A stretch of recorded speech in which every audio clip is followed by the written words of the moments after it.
following program is intended for a mature listening audience. Graphic and explicit language may be heard at times.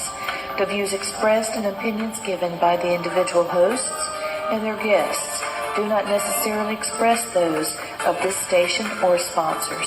Listeners are advised that neither the station nor owners and agents will be held liable for the content of this program. Rebroadcast, redistributed, or reused without the express written permission without the host or producer is not allowed. You are listening to Family Spirit International.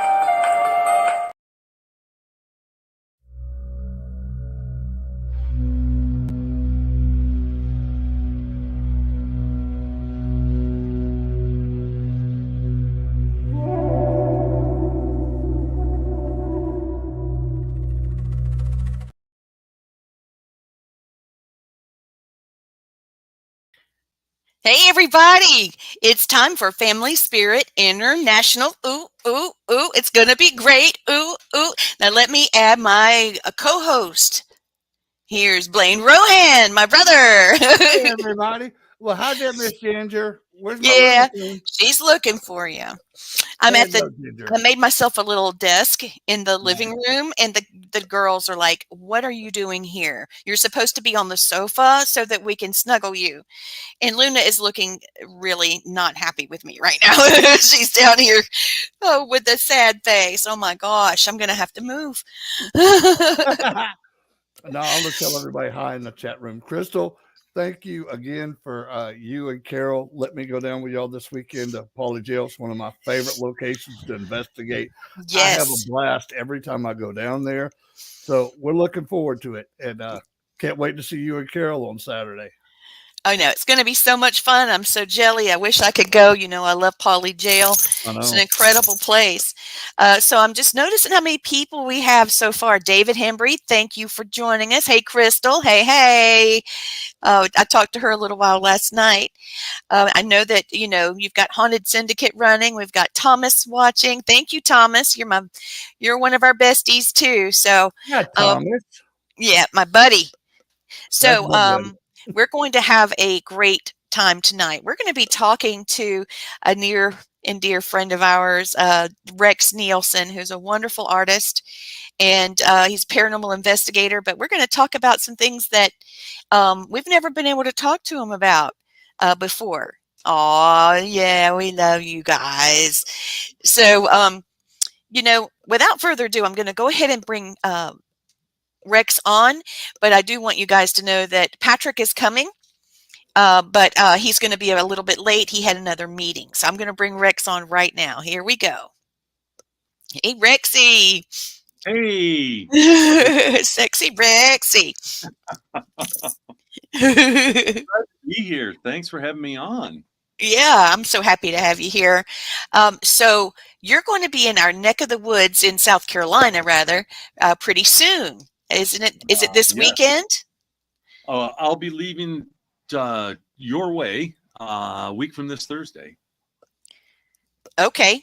So it's I'll not leave. this weekend, it's next weekend. Yeah. Yep. Okay. All righty. Well, I'm so glad that you're going to be here. I know you're going to love, love, love the Belmont. We've had an event there before. Blaine and I have investigated it several times, and oh my gosh, it's a beautiful place. It's so historic, and you're going to love it. I can't wait. I mean, when I was with you guys, a little over a year ago, I got to go there, but I didn't get to go upstairs or anything. I was just on the main level the whole time. Well, the upstairs area is where I think it's the most haunted, although it really depends on the day you catch it. I'm going to move because my dogs are just not going to be happy with it. I've changed their routine and they don't like it, so I'm going to go over here. So, yeah, like I was saying, it just really depends on when you catch the Belmont. And I haven't been able to put a time to it as far as when it is the most haunted. I know that when the sun starts to set, it seems to be super busy.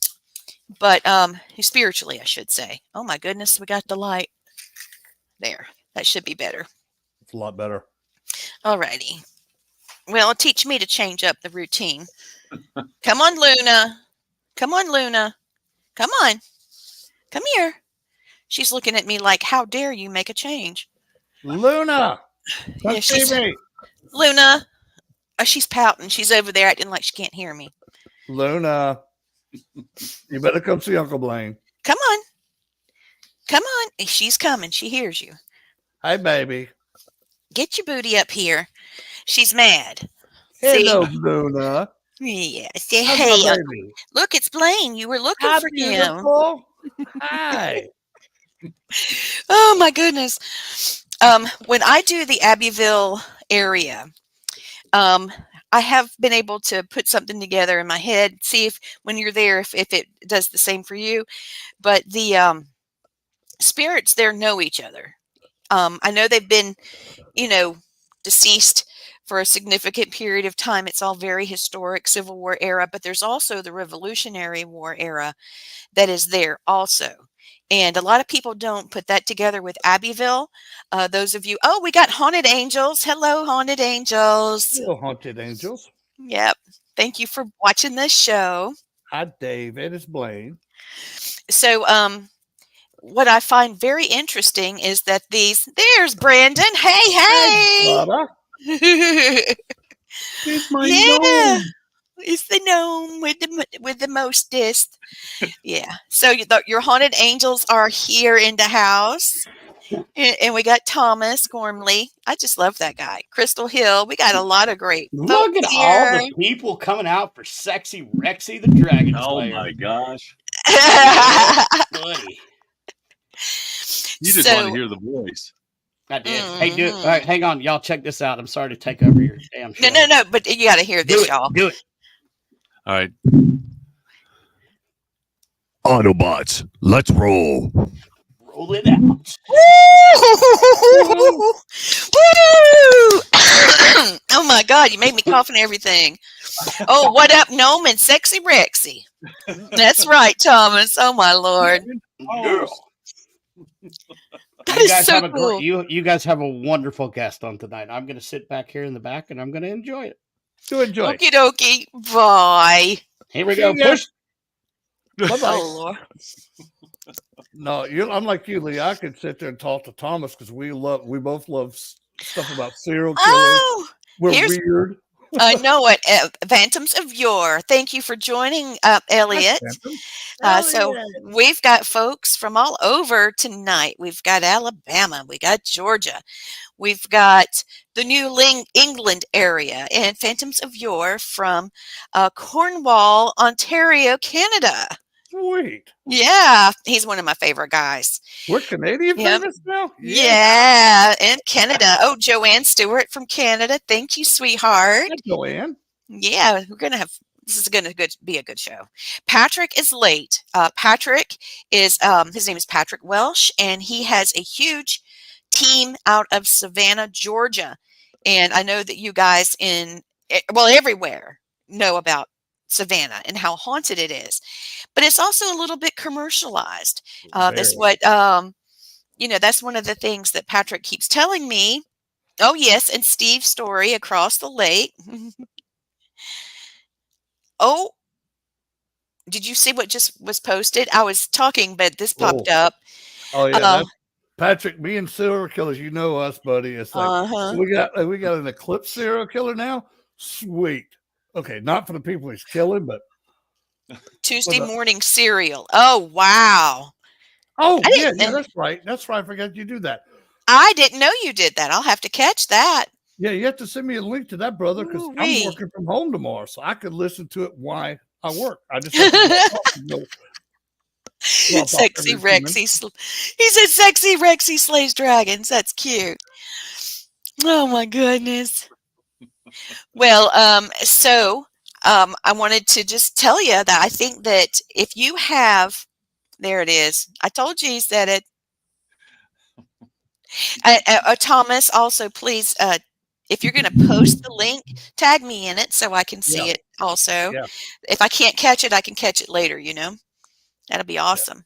Because I definitely like to see it because, me and serial killers, they fascinate me. They do me too. They terrify me, but they fascinate me. I mean, what makes somebody kind of just That's all of a what I want sudden. to know. Yeah. That's why I'm fascinated by them. I want to know what makes them do what they do.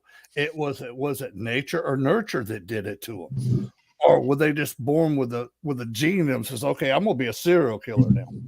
Well, or the fact that they don't have something, so they don't know that it's Yeah, wrong.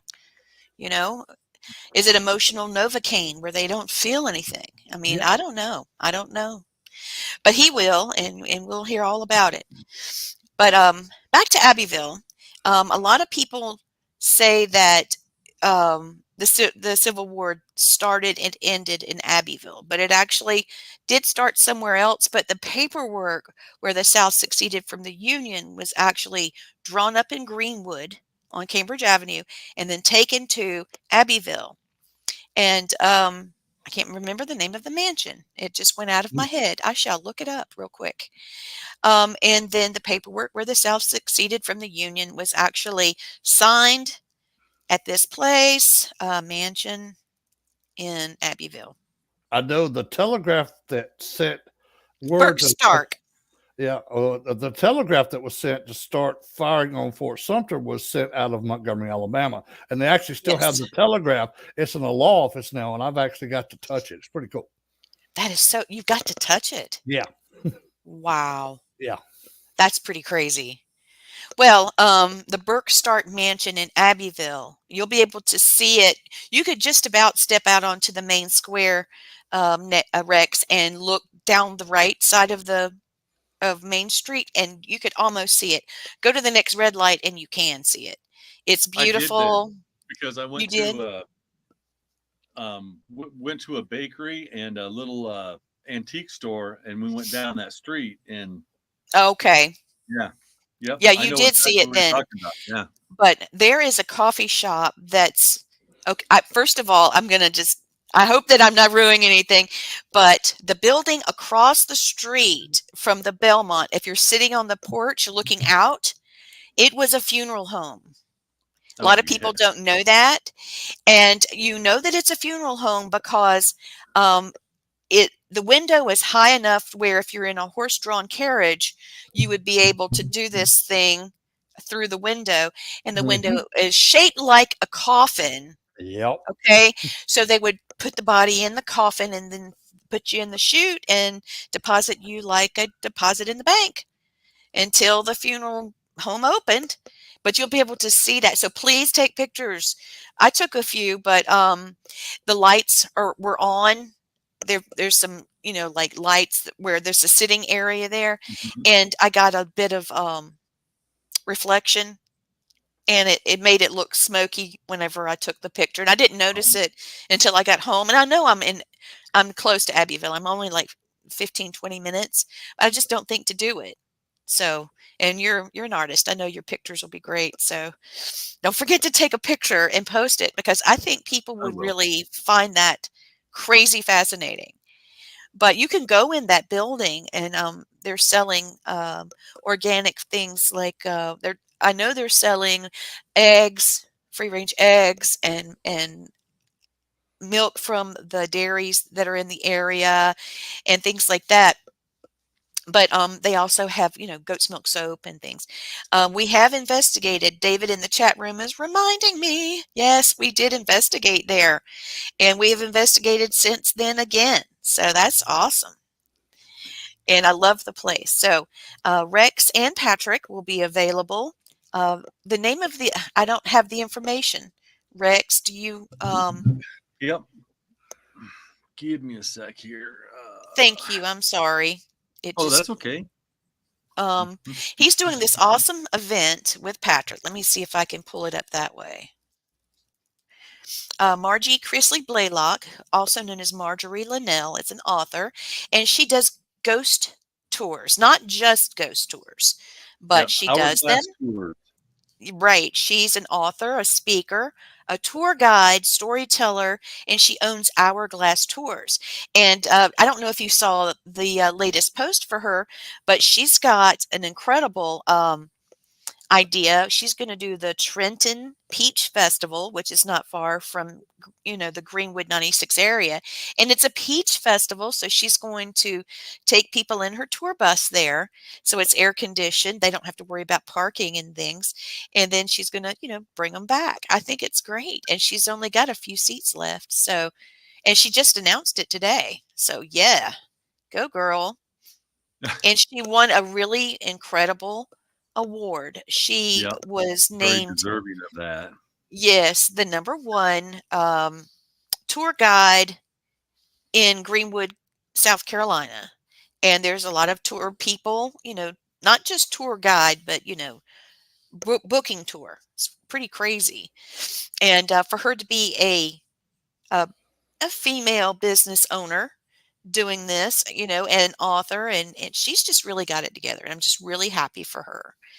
Okay, here's the slide. It's called The Haunted Trails of the Southeast, Yep. and it's at the historic Belmont Inn. And there's Flip Cyrillus. He's an ITC specialist. I actually met him at Brandon Cooper's paranormal conference, and really great guy. He's going to have some really awesome stuff. And then author and automatic artist, Rex Nielsen, who we're talking to right now. And then the owner of PSS, Patrick Welsh. He'll be on shortly. And of course, Marjorie Linnell, author and storyteller. So she should have all of her books with her. If not, the Belmont does carry them, and you can order them on Amazon. So you do have time to go ahead and order them, and then just take them with you and get her to sign them. You're doing the same thing, though, aren't you, Rex? You're going to be Yes. carrying your books. Oh, it's the History, Mystery, Haunted Trails of the Southeast. Okay. This I is must have been the looking first at of 4 that they'll do this year. the Haunted Trail. Paranormal Society of Savannah, so that's PSS. Hourglass Tours LLC presents the Haunted Trails of the Southeast. I guess I have a different version of the poster. I'm not sure. Yeah, So you it's said it's the History and Mystery Haunted Trails of the Southeast, and this is the first one of 4 this year. Can you still buy the tickets at Vampire Penguin? Because she's also got a picture of Vampire Penguin's food truck Yes, on her you page. can, Okay. if they go to my page or Patrick's page or Well, her let me go page, to. there's a QR code, and they can get their tickets that way. Just All scan the right. QR code. Very cool. Very cool. So, what did you think about the eclipse? I mean, we got nothing here. Yeah, it was not something. It was I nowhere mean, near as wonderful as the 7-year one we had. You yeah, know. it was. I mean, I was out and about doing some running around. I have a friend that's here today and tomorrow, and I stopped at Hy-Vee, and oh my God, the parking lot was full of people with their, all their equipment and all this other stuff. And yeah, she was talking about the bat signal, so I turned it on. Yeah. And they were just all over the place, but it was so cloudy and overcast here. I mean, you really didn't get to see anything. And The shadows did weird stuff here. The tree shadows, were normally, Mhm. but they were making strange lines and stuff. But that's about it. That one 7 years ago was incredible. I could call myself Mark safe from seeing any of it today, so Yeah. didn't care. I didn't and don't. I just got to say. The other one I did. It was an amazing thing. All right. Got another Brandon Cooper sign on here. Maybe he's going to bring something up. Oh, he has a live running at the jail today to see if the activity ramped up. Okay, so he is at the Cornwall jail. Elliot is, and he's running alive at the jail to see if it ramps up the energy. I want to know more about that. Will you please let us know, Elliot, We want to know about that. I had some crazy things happen at that jail. I did. I really did. This was the very first episode of Repossessed, and you'll remember that episode. I'm not going to say anything about it because it hasn't aired in Canada yet, and obviously, Canada's watching tonight, so I don't want to give anything away. But yeah, it was crazy there, and it's one of my favorite places for sure, and beautifully maintained, and just a beautiful part of history. So Yeah, now, you can't buy tickets from Vampire Penguin. You have to get it from the QR code. okay, from the QR code. So, Yep. those of you that don't know what a QR code is, that is called a quick response code. And if you hover your camera, turn your camera phone on, turn the camera on, hold it over, and then your camera will actually show you the link, and you can just click the Yep. link and go right to it. That is super easy and the smart way to do it. So now we're going to step into the tell us your ghost story section of Family Spirit International.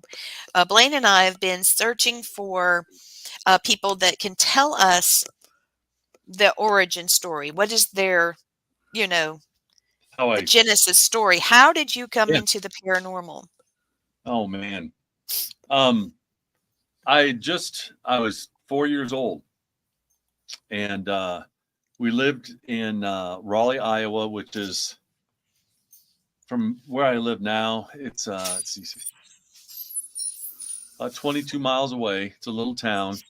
My uncle was the mayor there forever. The city parks named after my uncle, and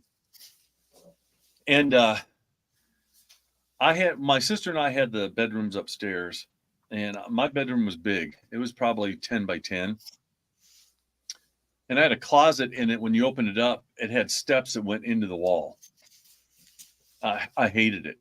I couldn't stand to have that closet open. It was just one of the weirdest things.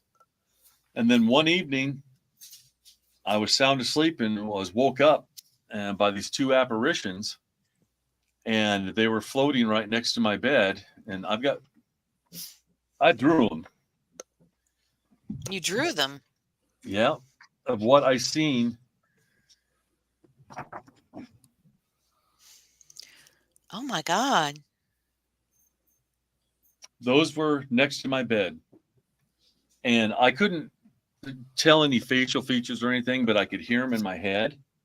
And they told me the most horrible, disgusting things I've ever heard. I've never repeated to this day, and I will not. The only thing I've ever repeated is they wanted me to kill my baby sister. Oh my God. And they kept wanting me to get off of my bed. And I refused. I wouldn't get off the bed. This went on for 4 years, every night for 4 years. Oh my God. And, I tell my parents about it. And of course, just like any parent, you're just having a nightmare. And it for about the first month or so, they were there. And the more that I would ignore them, the more agitated and physical they would get. So one day I was out with my mom, and I was good that day. So I got some Hot Wheels. Oh, So when I got yeah. home, I had them. I'm a little OCD. So they were all lined up on the top of my dresser, which was 10 feet across the room from my bed. The apparition showed up, and I turned, and my bed was in the corner. So I sat with my face in the corner, and it was ignoring them because they got extremely agitated that night because I wasn't listening. All of a sudden, those Hot Wheels started flying off of the dresser across the room, and they hit like an invisible wall. They'd hit it, each one of them hit it and fell to the floor. And at that moment, two other apparitions showed up at the foot of my bed, and they looked like this. Oh, yeah. This is the part that we talked about the first time. And like I said, I couldn't see any features. It was just the shadow, the outline of them. And they said, "Don't worry, we'll always be here for you. We're here to protect you." And so it was a battle between good and evil for 4 years until we moved away to Oregon when I was 8 years old. Oh my And I think gosh. so, you know, and I was fascinated, kind of forced into it, because having to deal with that for 4 years, it was something that became a part of my life. And I just, after that, when we moved, and like I said, it was funny, it stopped until about 5 years ago. I was in my bedroom and I was reading a book. I was wide awake, and all of a sudden, this beautiful yellow, orangish, bright light starts filling up my entire bedroom. Oh And wow. it's one of those, I'm reading a book, and I'm going, because like, holy crap, what's going on? Yeah. Well, out of that light came on. I forgot to tell you, I simply called these two the good ones, and the other two the bad ones. Coming out of the light were the good ones, and I could see him as plain as I can see you and Blaine. He had a pinstripe suit on with the high starch collar. He had a bowler on. He had a handlebar mustache. He had a cane. He had spats on his shoes. She had a beautiful royal blue dress on with a bustle, and her hair all up in a bun, and she was absolutely just Oh. beautiful. And it seemed like an eternity. We just sat there and looked at each other, and I was so happy and euphoric. I mean, I didn't have a care in the world. I don't really know how long that we just sat there and looked at each other. But then the gentleman reached down, put his hand on my right leg. She reached down and put her hand on my left leg, and I finally got to see him speak. They looked at me and said, "Don't worry, we will always be there for you." And then they just floated back into the light, and we're gone. But you're looking at 50. I'll be 59 this year. You're looking at 53 years, 54 years before they showed up again. Wow. Why? Rex, you want to know their names? Yeah, I do. Okay, the male's name is Charles, and his wife is named Allison.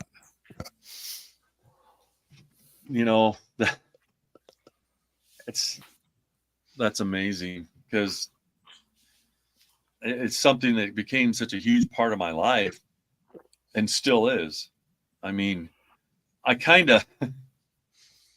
that's probably why my sleeping habits are the way they are, because of this experience. I don't sleep through the night. I haven't in years. I go till about 2:30 in the morning, and I get about 3.5 to 4 hours sleep a day, but I can function on it,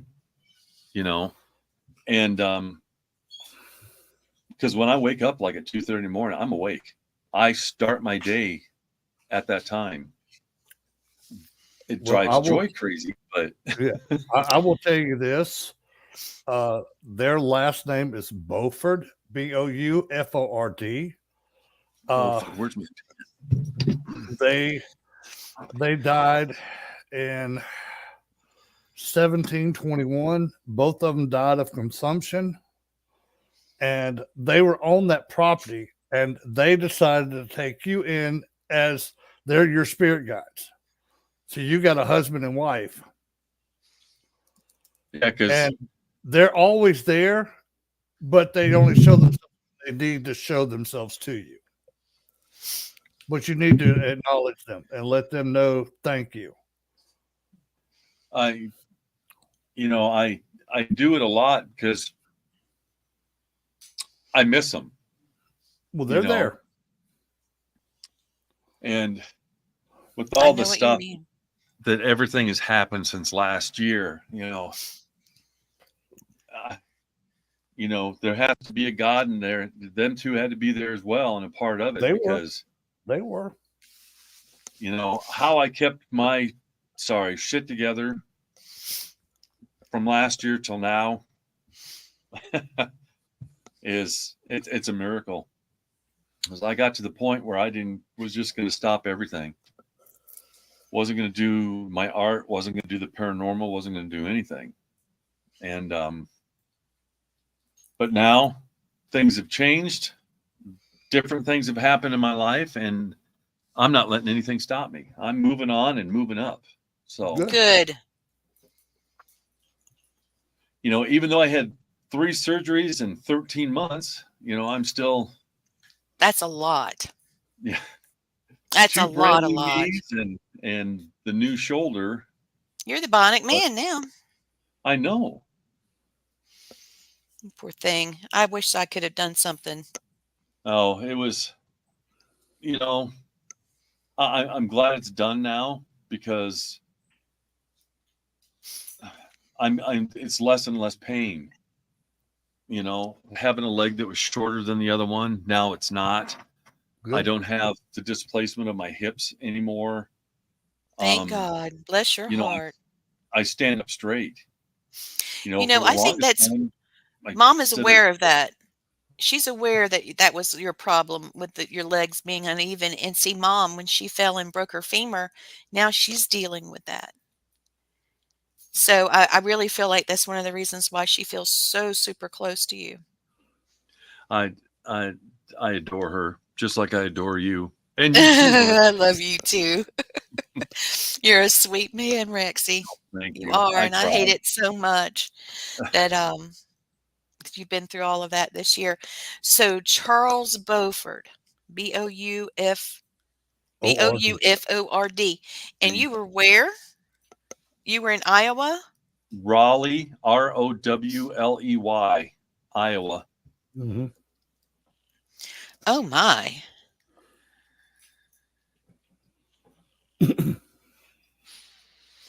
Yeah, he lived in the 1800s. Mm-hmm. Yeah, he told me him and his wife died around 1821.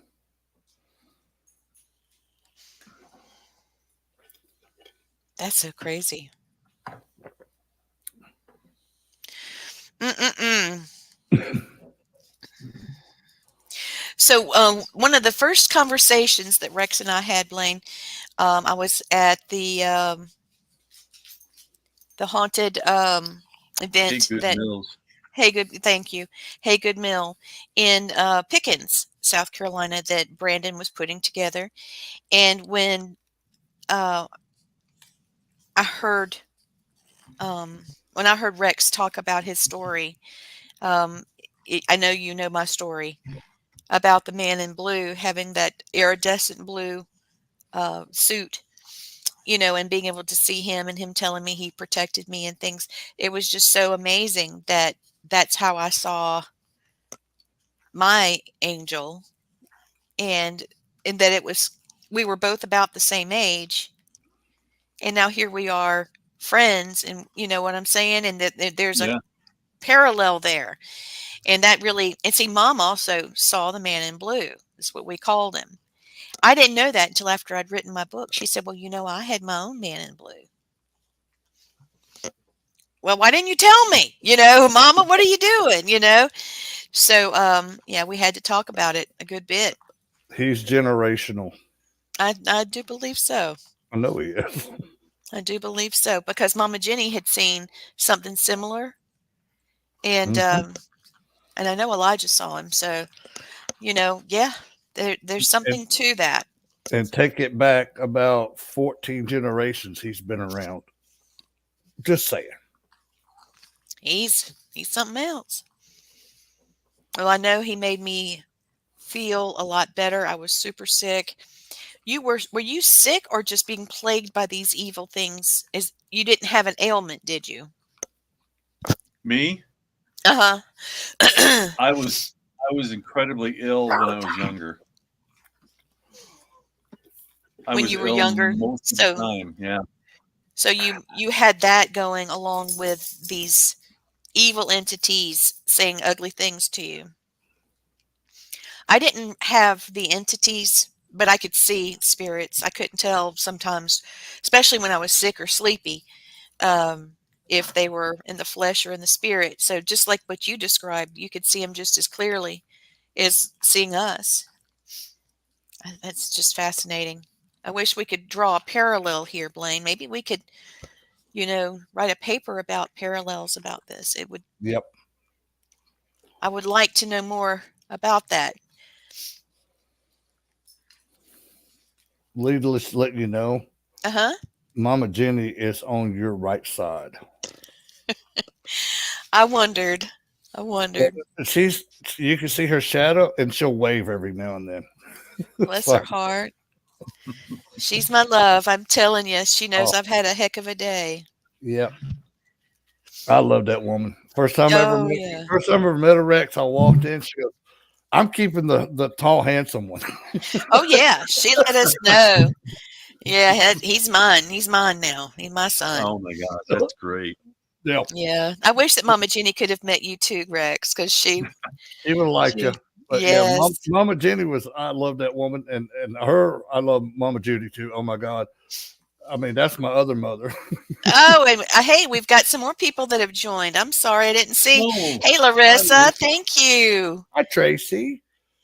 Well, we got a whole nice group of you. I know we got a bunch of people. You guys share some for me. Oh yes, thank you, Thomas. Share the link. Oh, that's so sweet. Angels of the Paranormal. We're all rooting for you, Rex. That's right. We are. Mental and physical trauma tend to bring out the negative phenomena. And, Thomas is right. It has a tendency to do that because the energy that you're going through, the negative energy, other energies that are of like have a tendency to attract each other, which is why it's so important to remain positive and speak into being, manifest your own destinies and taking the high road. Lee, your blue man, he's coming through hard. He says his name is Harlan Grace. Okay. He has got a long connection with your family, going back to the Native Americans, because the Native Americans, the Cherokees actually took him in when he had I can see. And they took him in and made him part of their tribe. So he swore to them that any of your descendants that come through, if I'm passed, I will watch over them. Well, I'm looking right now. I just went to Ancestry, all right? And Harlan Gray is in the 1940 census where my family was. I still abuse myself. Uh-huh. You are a mess. I'll have to send this over to you. I'm looking at it right now, but Harlan J. Gray is his name. That's him. And that's why he thought it was so funny that I called him the man in blue, because his suit was really gray, and he would tell me that. Mm-hmm. But where is he? Occupation code. Oh, my God. That is so crazy, Blaine. I'll have to look the rest of it up. I'm going to get off target. Yeah, way to go, Blaine. Sorry about that, Rex. I just saw that, and I was like, I got to tell her that. We need it. We need it. And then to tell you who yours are, dude, that's, to me, that is one of the favorite parts of my gift, is I can give you information that you need, that you didn't know. And then if you ask me 5 minutes from now what I told you, I can't tell you because it wasn't meant for me. It was meant for you. And the other one was meant for Lee. Lee taught me that. Yeah, because I can't remember. Somebody else, bring back up, oh, you told me so-and-so. Remember? No, I don't remember because it was my message and for you. And once I got it out of my mouth, it's gone. And I Lee, can't remember. I'm so blessed to have Lee as a sister because it bugged me for the longest time. It's like, okay, I could tell these people who their ancestors was, who their spirit guides, who their spirit animals are. Ask me 5 minutes now, I don't know. And it bugged me. Oh my God, it bugged me because I remember stupid stuff and I couldn't remember stuff like that. And the lady told me, she says, baby, that's not for you to know. That's for you to pass and go. I'm like, oh God, thank you. I was so relieved when she told me that because that was like frustrating for me. I mean, I could tell you stupid things like what I wore to school my first day of first grade, but I couldn't tell you John Smith's name that I told you 5 minutes ago. You know, it bugged the hell out of me. And by the way, it was a little purple pantsuit. It was god awful ugly. Oh Lord. I had a hat, a sock cap, and it had Grover on the front. Grover was before Elmo. Oh yeah. Elmo just took over. I had Grover, and it looked like a puppet, and it was the little pom-pom on the top of my hat. Come here, Ginger.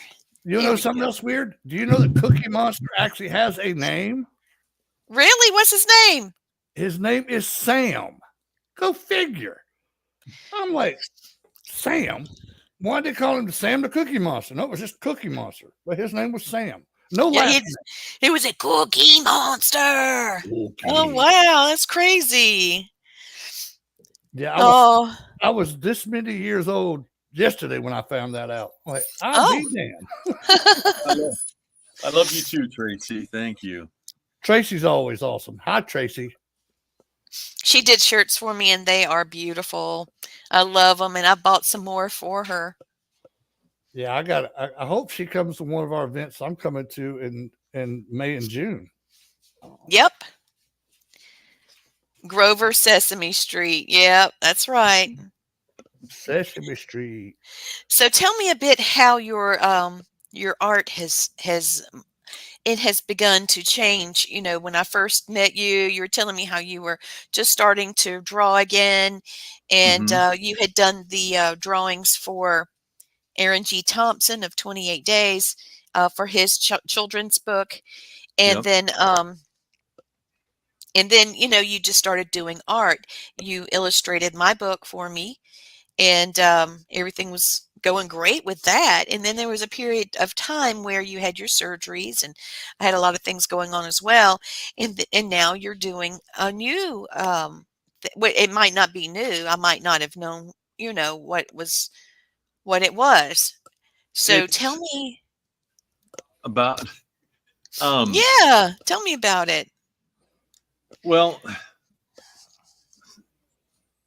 I went to college for my art, right, and teaching, but of course, as many people know, I'll make this quick.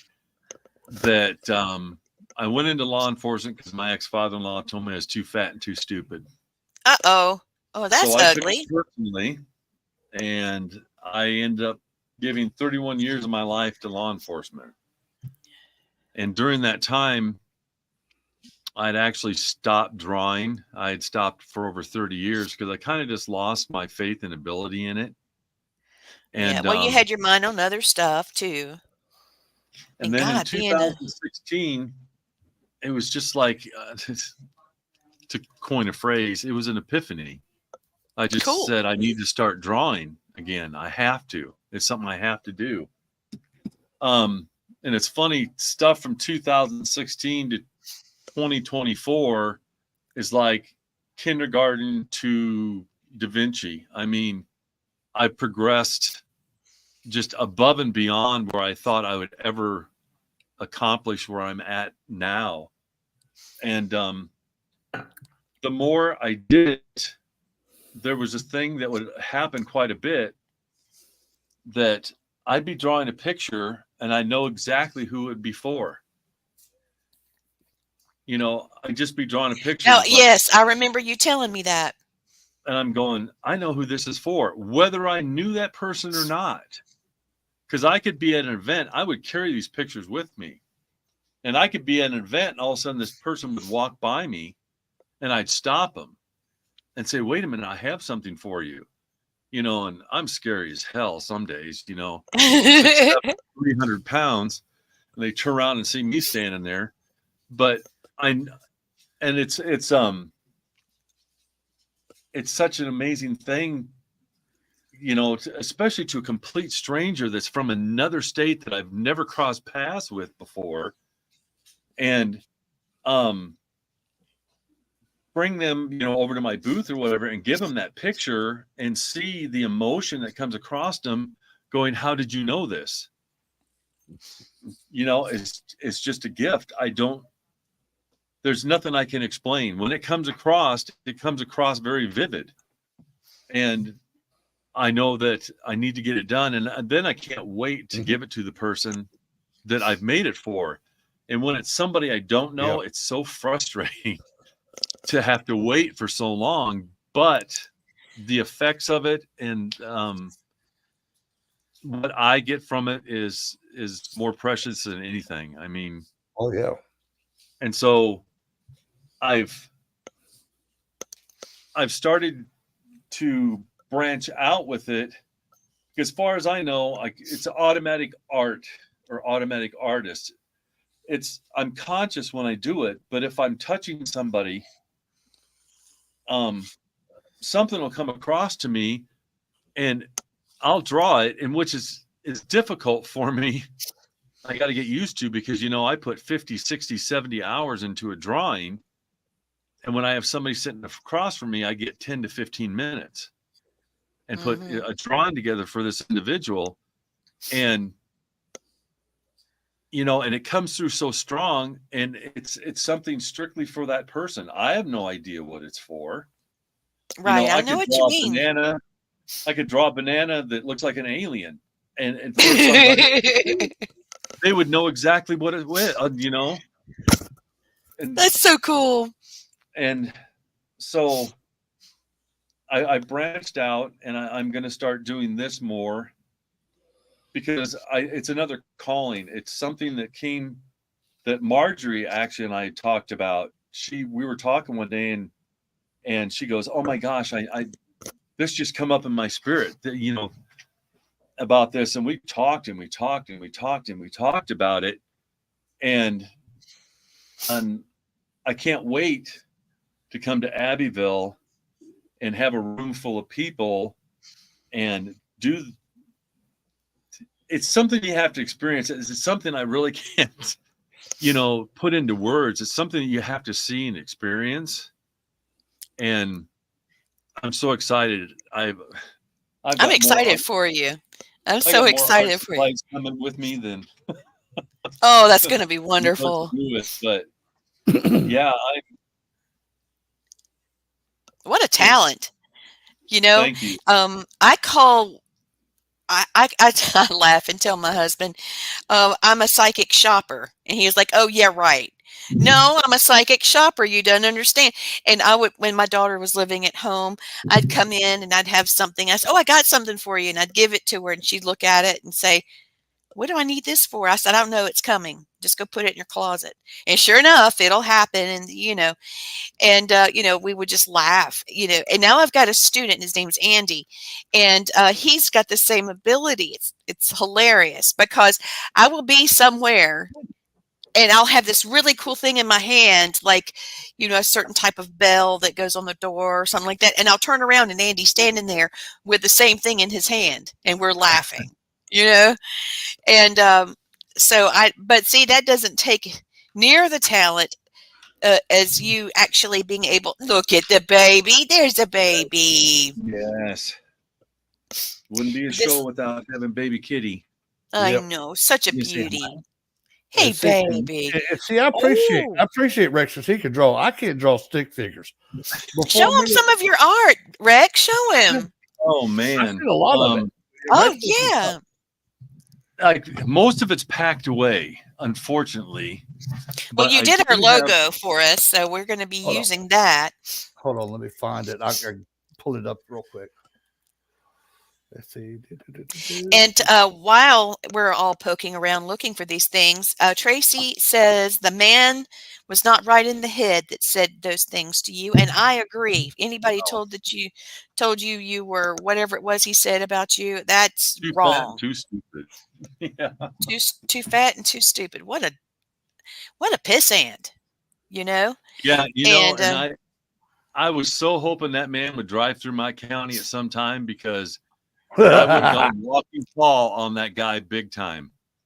I would have loved to see that. And you know what, Rex is Tracy's saying that you have art on your shirts. You have shirts Yes. with your art? Oh, tell Yes. me. I'll have them at Abbeville. And most of it, they're pictures from my second book that I put out. The full colored book that I put out. And they turned out just amazing. I'm sure they And, did. And then because your color stuff is beautiful. and I sent her a bunch of pictures and I said, well, I need some new shirts. I'm going, why should I go out and buy them? I mean, I'll send her my drawings, and had some really cool shirts made up that she did for me too. Oh, cool. So Tracy's saying that she said she would like to lay hands on that guy too, but when she got done with touching him, he's not going to be happy. I would like to do the same. And Vicky, your publisher, is in the house. Hey, Vicky. Vicky. Hey, sweetheart. I'll never forget the day that we were all together on the phone and I got you connected with her. That was amazing. I was so happy. I feel like it was yesterday because it was a Tuesday and you called me. Yep. You were telling me about the pictures. You'd gotten the pictures that I'd sent you and they were perfect and yes, exactly what you wanted. And then you told me that you said that Vicky and I think you should publish your art. My exact words were, well, who gives a shit? Yeah. Who would want to see that? I'm like, no. My family and friends knew I could draw, but never in my wildest dreams did I ever think that I'd put my art into a book and that people would actually buy it and appreciate it. Oh, I'll never forget getting it. I've done 3, the last one I got done just before Christmas of last year. And the response and it's been overwhelming. I mean, the appreciation for my work has just been tenfold how people, and evidently I do something that appeals to everybody. That's right. Which is awesome because when I try to do a show or anything, my whole thing is if I have somebody come back and look at my stuff more than once, then I've done my job. They know exactly who I am, and it's great to work with you too, Vicky. It is very great to work with you. And Blaine's book is going to be coming your way, Vicky. Well, we're going to have that conversation a little later. Yeah, Vicky. Yeah, I can't wait to get everybody together on that. Well, Tracy's still. Oh, yeah, sorry. No, before I wrote this book, it was always a running joke on all the shows I've done. It's like everybody had authors. No, I had a lot of authors on. It's like, yeah, I'm gonna write a book too. I'm gonna have a connected dot coloring book, and it was a joke. I had to we can publish that. I'm like, I can't draw stickmen.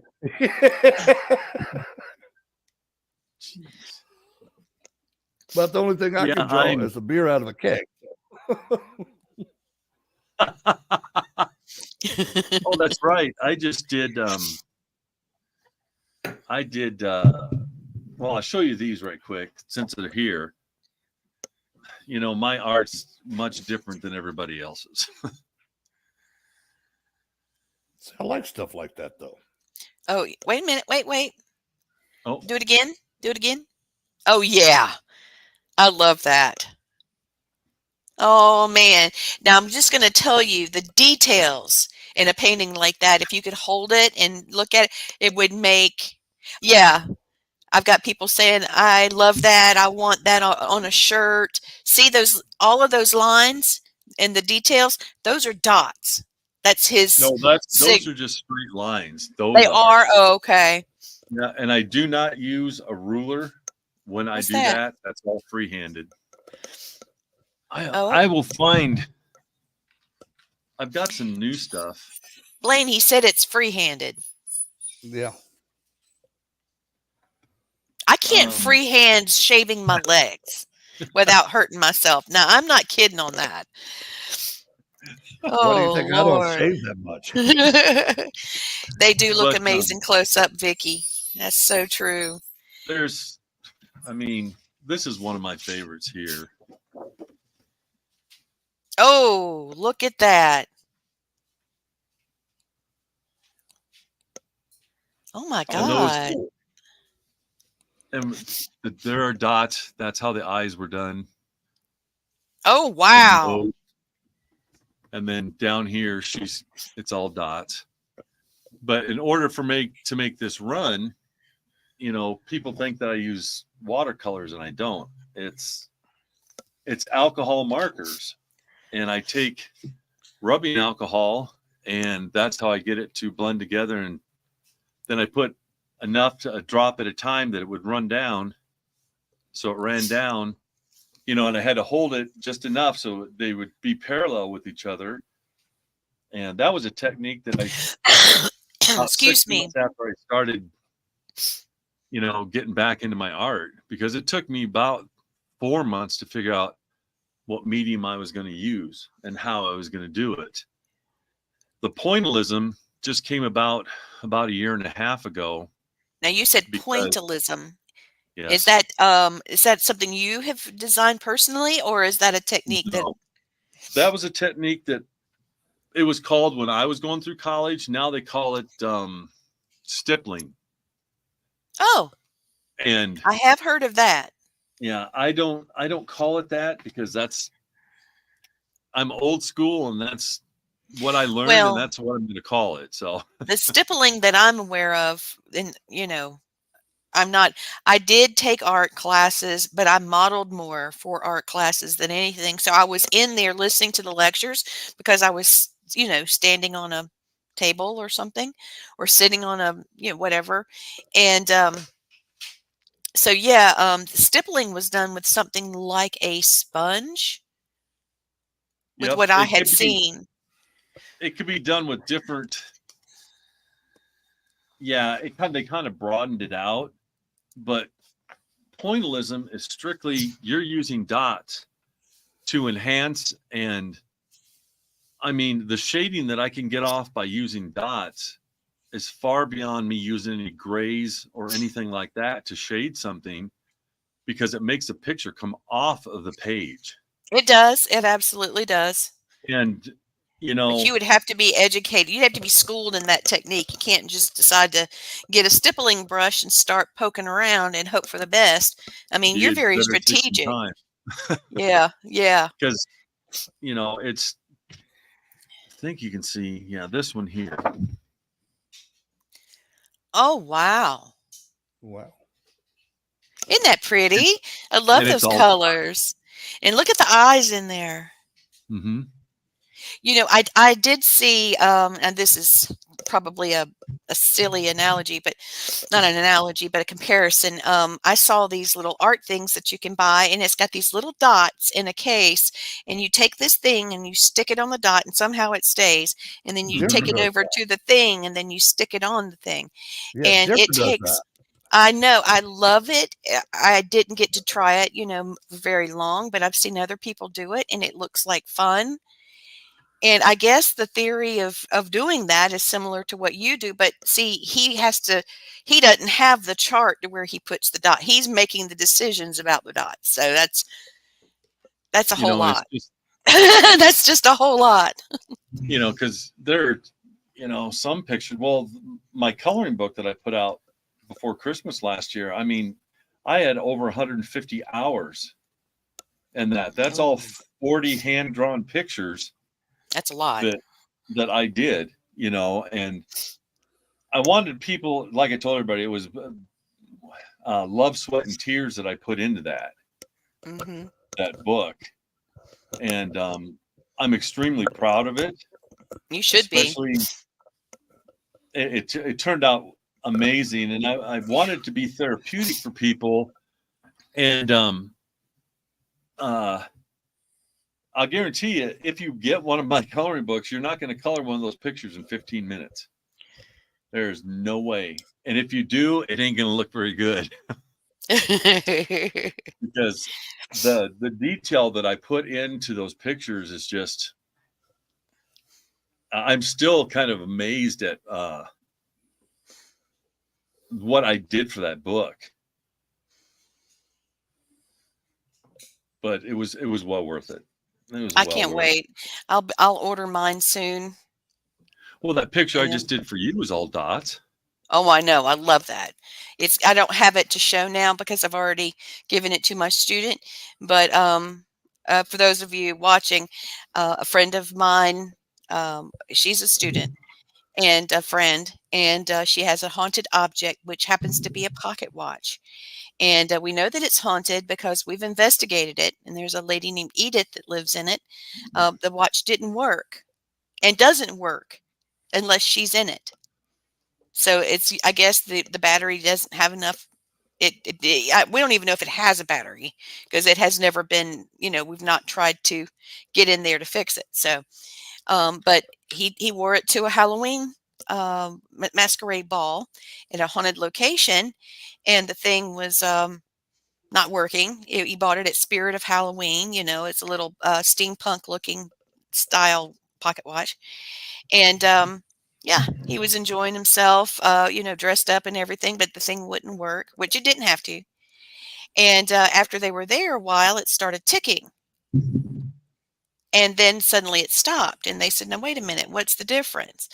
And so then it started again. And they said, "Is there someone here helping the watch work?"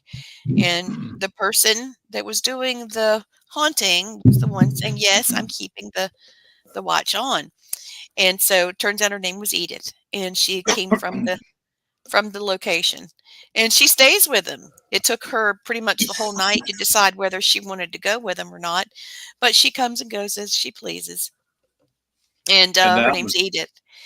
Yeah, that was the first time that I had drawn a picture just from a description. right. And Yeah, again, we gave him the information and he's like, "Stop, I got it. I got it." And then he drew it up and it was perfect. And then we used his drawing in an investigation with Edith and said, "Is this what you look like? Is this it?" And she loved it. She said, "Yes, that's me. That's me." So we were thrilled. I was honored to do it. I mean, I'd never drawn from just, a description of somebody. I see Patrick has signed into the studio. I didn't bring him on yet. Uh-oh. Giving him a second. He's getting out in traffic. He's left a meeting he had to go to. Vicky has a question. She's asking, "Have you ever tried automatic drawing?" I'm sure Legiana can explain it better than I can. And I have different locations. how did that go?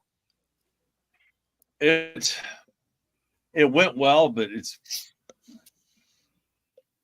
it was disturbing, extremely. Uh-oh.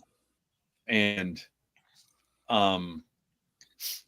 but a couple of times I've done it where people have been around where I've done it, but most of the time it's been my experience that I've done that from my investigation, either me doing it alone, which I did, investigate 4 years of All Out Paranormal by myself. And I did quite a bit of it in that period of time. And some very, I want to put it all together in a book at some time. Don't let the cat out. If you've got something, you've got a message in there, hang on to it and we'll have you back. Yeah, it's still all up here, but there's still things that are still coming across. So it keeps telling me not yet, not yet. Not yet. Yeah. This needs to be added to it. This needs to be added to it. So, because everybody goes, "Can you really write?" I said, "Well, yeah, I can." There you go. The first 3 books, I mean, they're self-explanatory. I don't need to put them into words, and before people start asking again, I do not title my drawings anymore because I used to, and I would have them, out on display, and people would pick it up and go, "Oh, I would call it this. You know, you should have never titled it this." So I got to the point where I just stopped titling everything. What's wrong with us? We're all coughing. Excuse me. I'm sorry, Rex. No, that's so I stopped doing it. So people would go, "Well, what's the inspiration for this?" And I said, "You tell me." And they're like, "What?" Yeah. I said, "I've gotten to the point now where people would get to the point where they'd argue about how I had titled it." And I thought, you know, what a petty thing to sit there and do about it. Appreciate the art, not the title. You know? So they told him, well, what do you do? I said, if you buy the picture, you can call it whatever you want. I said, you could entitle it, you know, "A Fart in the Wind." Yep. You know, it's like getting a pet. When you go get a pet, you don't want it named already. You want to name the pet yourself. Yeah. And it's kind of a strange analogy between the two, but people got it. And I just go, and you can name it whatever you want. You know, because my interpretation of it is different from what you interpret it as. Sure. Yeah. You know? Is it a good time for me to Patrick just messaged me. He's ready to come on. Bring him on. I'm going to go ahead and bring him on so we can talk about your drawings. Each drawing can mean something special to each individual. That's right. Vicky's absolutely right. All right. Without further ado, here's Patrick Welsh. Yay! There's Patrick. Hey, Patrick. Hey, how's it going, y'all? Fantastic. We're doing good. Glad you could join us. We were just talking about Rex's drawings, and he was explaining how there may be a book coming in regard to some of the experience he's had investigating and drawing. So I'm looking forward to that. And he was even talking about how he doesn't title his art anymore. That's why he titled his book Untitled, or was it Untitled Art? No, No, unexplainable. Unintentional. Yeah, yeah, that's it. Very cool. You know, and I still have people ask, what about the name? I'm going, well, it's pretty self-explanatory. You know? Yeah, exactly. I don't have some big epiphany when I draw something. Something will just come across. I refer to the old, they were back in the 20s where you looked into them and the pictures flipped. Uh-huh. You know, they were all still shots, but when they went, it turned into a movie. And that's how stuff comes across to me. And that like a stethoscope or something like that. Yeah.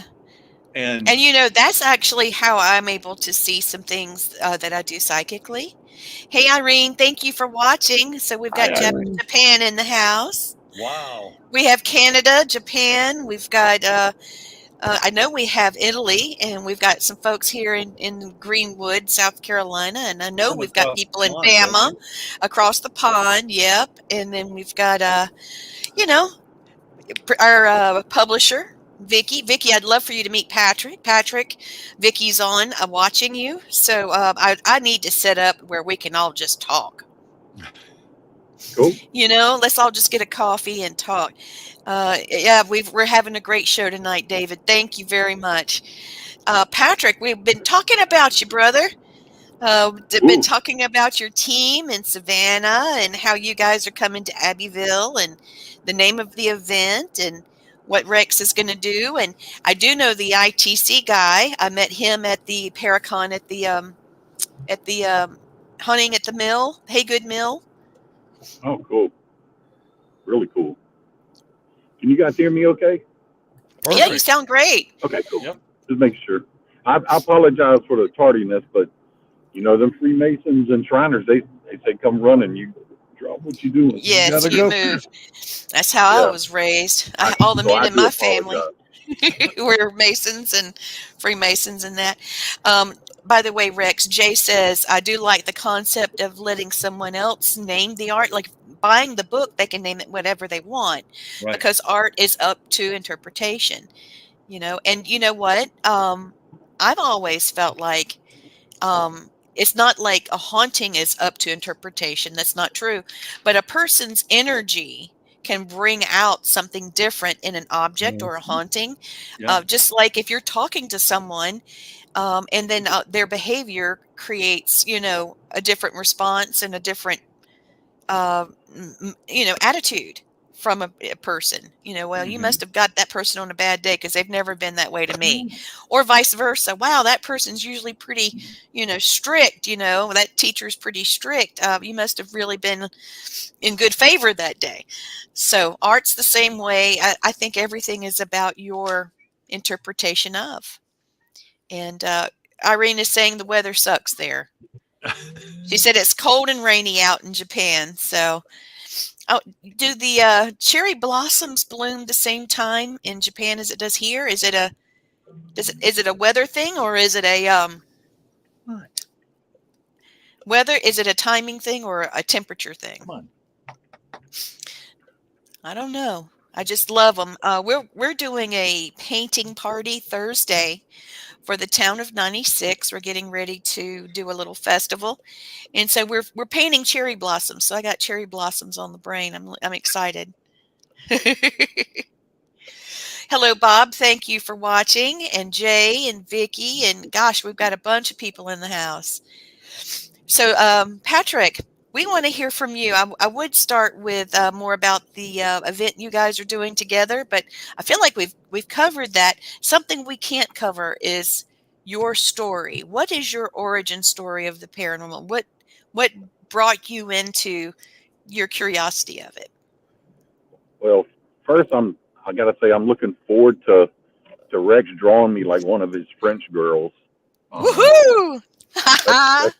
That's from Titanic. So, but no, I got in, at a very early age. Now, on my dad's side, they're all Irish Catholics, and so they don't believe in, a lot of this, worshiping the devil type thing or whatever. Anyways, my mom's side was laid back, Southern Baptist, and yeah, it was great. So I was born in Savannah. I'm a fifth generation Irishman, and when I was 6 months old, my dad got out of the military from Vietnam, and then my grandfather worked for Seaboard Coastline Railroad, and back then, if your father or grandfather worked there, then you automatically got hired. I'm leading up to it, I know, but That's all right. Take your time. What the cool thing was, he got a job in Columbia, South Carolina. They said, you go there 5-6 years, you can come back to Savannah. Well, my mom was always really homesick, and we would come home, and my grandpa had it's an older house. My grandfather was 30 years older than my grandma. He was born in 1899, and she was born in like 1928 or something like that. Anyways, so we would kind of stay wherever we would, and I like staying with my grandpa because we always had grits and eggs, and that's where I started drinking coffee. I was about 6 years old, and I was about 6 years old, and I was, I went to bed. We would go to bed early because we had to be up early in the morning, feed the chickens, flop the hogs, feed the ponies, all that. Aww. And so I woke up in the middle of the night because something was at my door, and I looked, and he was just so mean looking, and he would like point at me and would shake his head and whatnot, and then he would act like he was coming to me, and then he would back up, but then he'd turn around and left, and I noticed like there was like these little holes on his back and everything, and I was like, oh man. So the next morning, my grandpa, he'll tell you, we talk, and I was really quiet, and he was like, why are you so quiet, son? And I was like, why'd you try to come and scare me last night? And he was like, I didn't come and try to scare you. And I said, well, somebody did. And he said, who was it? I said, it was some man. And he said, what did he look like? I said, well, he looked like you. And I described him, and I remember he was like stirring his coffee, and he stopped, and he said, are you sure? And I said, yes, sir. I said, he had this curly mustache though, Grandpa. I said, but he looked like you a lot. And he said, you just described my daddy. And I said, well, where is he? He said, he's been dead for about 60 years. Oh And my so God. I was like, well, you know, how'd he die? And he said, my brother shot him 6 times in the back and killed him. And There's your holes. from Telfair County, yeah, they're from Telfair County, and he was one of the meanest men in Telfair County in McRae, Georgia. And so I was like, well, that's what the holes are about. And then we got to talking, and I never saw a picture of my great grandfather until I was probably almost 30 years old. And it sent all these memories back to me, like, oh my God, that's him, you know. And Yeah. my grandpa was telling the truth. So that's how I kind of got started, because my mom's got 13 brothers and sisters, and so we were always talking about, you know, ghosts and stuff, and always scaring each other, you know, with Bloody Bones, you know, Bloody Mary, and, you know, you say Bloody Mary in the mirror 3 times, all kind of stuff. So they were always kind of like the fun ones to me. Not say the Welshes weren't, but the Knights were always, you know, a lot more laid back and whatnot. And, you know, we used to joke all the time, like, we were really poor, so we'd tell ghost stories outside and whatnot. And, you know, to this day, I will not eat stewed tomatoes and macaroni noodles. You know what I'm talking about? Because they would put all I them in know there, exactly. that and a big cat head biscuit, you know. Yep. And then we never had meat. The only time we had meat was there was a funeral. We sit around and was hoping, waiting on somebody to die. We like, man, I wish somebody would die. We could eat some chicken, you know. You know. So, but that's how I kind of got into it. Oh Lord. And being from Telfair County, we would go up there, and a lot of our relatives are buried in the woods. And I mean, back then, you know, it was probably thriving, but there's woods growing up everywhere. It's like you know, you got to go about half a mile in the woods to find it. It's real hard to find. I've got pictures and everything. And when I was like 13, we went up there and we were taking pictures, you know, the little Kodak 110s. Remember? Oh yeah. You had to drop it off at Walmart, and good luck getting it back for a week or whatever. And these pictures came back. And I was like, take a look at these pictures.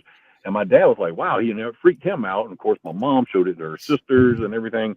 And my grandpa was like, that's right there is my Uncle Jack. My Uncle Jack was meaner than my daddy was. And I said, well, what happened to him? He said he'd come home Christmas Eve drunk, beat his wife. She ran home. Her brothers and her daddy came back, killed him, burned the house down, chopped his head off, and kicked it out in the yard. I said, oh my Lord. So, I had all these like ghost images in these pictures, and I just kept crazy. Interested. Yeah. So that's how, you know, a lot of that started. And then I would start writing down a lot of these stories they were telling me, how they burned down, my great grandpa's house. He had a lot of sharecroppers, and they burned the house down because they kept seeing him out in the yard or in the house. And the only thing that was left, I remember when I was 13, they took me by there, was the smokestack. They burnt the house down because they kept seeing Mr. Knight, you know, they called him Captain Knight, you know, it's all Captain Knight, you know, and, wow. Yeah. You see, my great grandpa was so mean.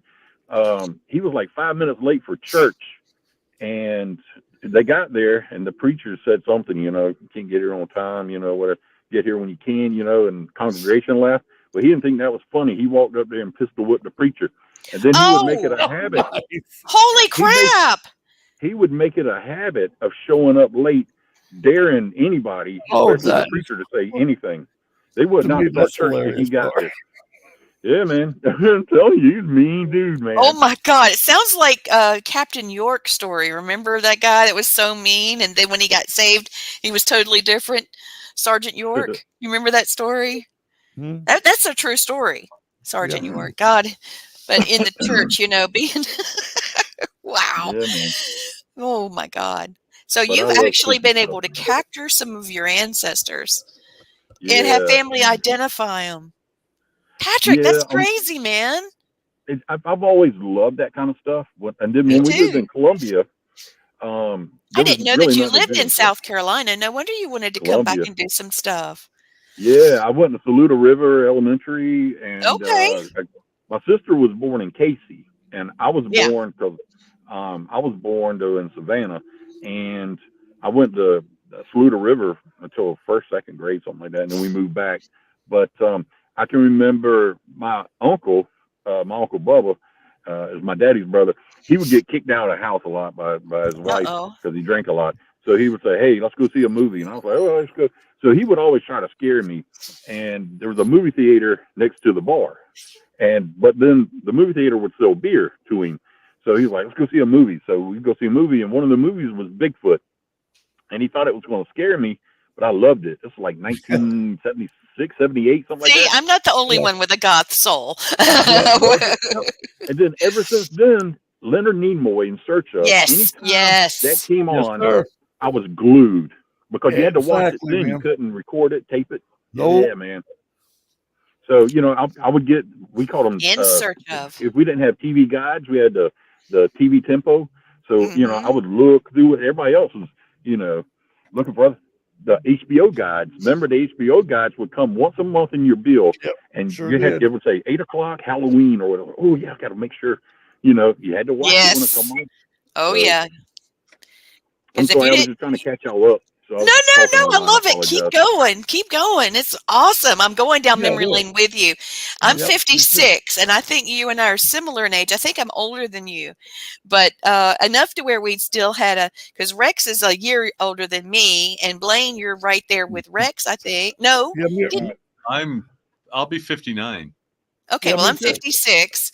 So you Oh, Lord. and Blaine are the same. How old are you, Patrick? I was born the day before Halloween, 1972. Okay, so you're the I'll baby of be the group. October 30th, 1972. I'm Oh, 51. I'll be 52 this year. Yeah. oh, that's so cool. Well, you're Yep. the baby of the group. I won't let them pick on you. It's okay. I appreciate it. Aw. Excuse me. Well, that's so cool that you could catch your actual family members, deceased family members, and they're showing themselves to you. Well, And like I'm not psychic, none of that. I believe in the gifts that people have. It's just I think I'm more. And the other thing was, so I was bullied real bad growing up, so I always kind of kept to myself and stuff until I turned around 13, 14, and I had this growth spurt, and my dad we'd go to the gym 3, 4 times a week, and I just got really big and everything, and then one day, I kind of had gotten into a fight at school. My dad was like, either you go back and smack that kid, or when you come home, I'm gonna smack you. So I was like, okay, that's so I the smacked world the I kid. lived in too. Yep, me too. Yes. Got suspended. So I was like, oh my God, I didn't know what to do. I was a straight A student and I was a nerd. And my dad's like, stay in the house, don't go anywhere. Well, the apartments we lived in Georgetown here in Savannah, they were built on old rice mill plantations. And they had a lot of like Native American mounds out there and stuff, but they built these townhomes and apartments out there that my mom ran. And everybody in that little horseshoe section of the townhomes was always talking about, cabinet doors open and closing and all kind of stuff. Well, I'm in there by myself with my little dog. He was a little like Pickapoo, but he was more Cocker Spaniel. And I Gotcha. called him Cujo. I called him Cujo because I love, scary movies. So I called him Cujo. And I remember he would do like this slow walk thing. You know how animals do it? They like slow. Oh yeah. They just stare at nothing, and then they kind of. And I was like, "What's going on?" So I was sitting at the table, and we had these bifold doors where the washer and dryer was. So, anyways, I'm looking, and he goes to that slow walk thing. Next thing I know, something picked him up and threw him against the bifold doors. He took Oh, off running, and I took off running. Was outside. My dad got home from work. It's like, I'm gonna beat beat your boy. What are you doing out here? And I was like, I'm not going in there. I'll take the butt whipping because Yep. I'm not going back in there. And then they right. started experiencing things and stuff all the time Ooh. in there. So yeah, man, it was spooky. Yeah, that's pretty scary. Yeah. I have a little story. My dad used to tell me. My dad and his brother, half brother, well, stepbrother. Um, my dad's stepbrother, he smoked cigarettes. He was in the Navy and he drank. And my dad was much younger than him, not in the service, obviously, because he's much younger. And his mother was very, very strict. And so there was no drinking, period. So Uncle Josh would need to go to the local cemetery so he could tie one on and have a few cigarettes with the guys. Well, Mama Johnny sent my dad out to the cemetery to go get my Uncle Josh, and they both looked over and saw this woman, and she was floating. And my uncle said that my uncle didn't talk about these things. He said he didn't believe in it, but this happened to him, so he doesn't understand. He said that he and the guys that were there picked up rocks and threw it at the female spirit, and the rocks were going through her. And he screamed to my dad to run home. Dad said that he took 2 steps, and the next thing he knew, he hit the screen door to the house was hitting him in the butt. He said, "I don't think my feet touched at all." He was running so fast. And when they went back, Uncle Josh came in, behind him. But that next day, they went back to the cemetery to check what was going on, and the rocks were stacked up on top of the cemetery, the tombstone where they saw the woman. And I thought that was just crazy. And Uncle Josh was like, "I don't ask me to talk about it again because I won't. But this is what happened." And so my grandma went out there and investigated with her mother. And then my husband and I went out and investigated later. And I covered it in my book. But I just think, you don't realize you're going to catch something when you do. My dad was out there trying to, get his brother back in before he got in trouble with Mama Johnny. And meanwhile, they have a ghost experience, I was playing with I had a little kid's tape recorder, and it had a little microphone that went with it. And it was like a Fisher Price something other. It was, yellow, red, and white and blue, whatever. And my dad took me to a cemetery in Asheville, North Carolina. And I was walking around with it like I was, Harriet the Spy or Nancy Drew or something. Dad gave me a flashlight and a compass, and I was ghost hunting with Dad. And sure enough, I caught something on my cassette tape.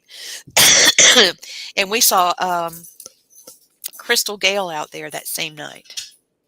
And I thought that was crazy because she said she had been doing this for years. She was performing in Nashville.